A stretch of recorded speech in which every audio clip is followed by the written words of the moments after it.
Conductive hearing loss results from a problem in the outer ear or middle ear that prevents sounds from reaching the inner ear in the usual way.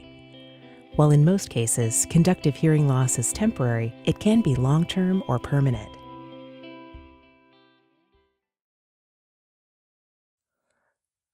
Let's learn about some of the reasons a child may have conductive hearing loss.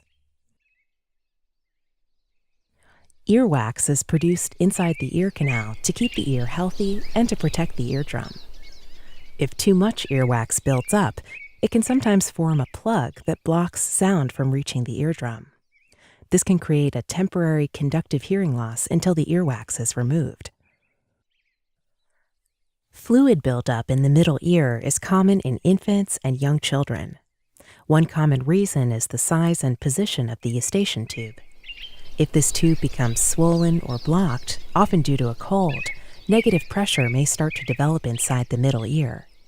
Over time, this may cause fluid or mucus to build up inside the middle ear.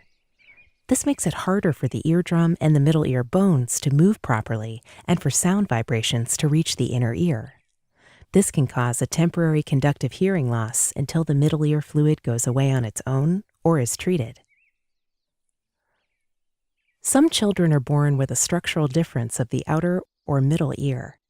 These types of structural conductive hearing losses are less common and are long-term or permanent. Microtia occurs when the pinna, the part of the ear you can see, does not form properly.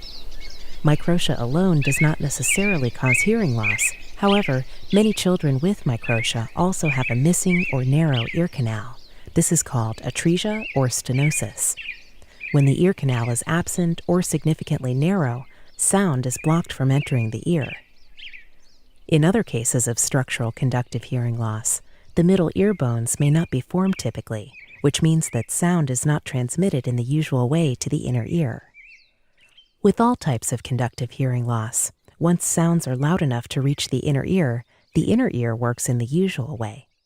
To give you an idea of what speech might sound like if your child has conductive hearing loss, we have prepared a hearing loss simulation. You will hear a sentence repeated 4 times.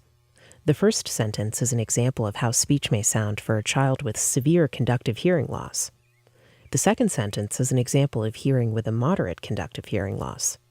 This will be followed by an example of how speech may sound for someone with a mild conductive hearing loss. The last sentence is an example of how speech may sound for a child with typical hearing. Note that these simulations are for demonstration purposes only.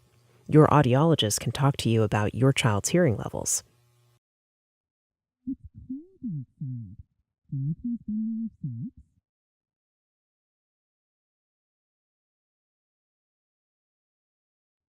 It's cold outside. Can you please bring me your socks?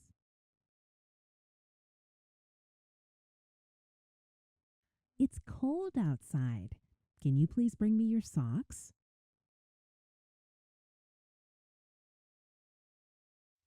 It's cold outside. Can you please bring me your socks?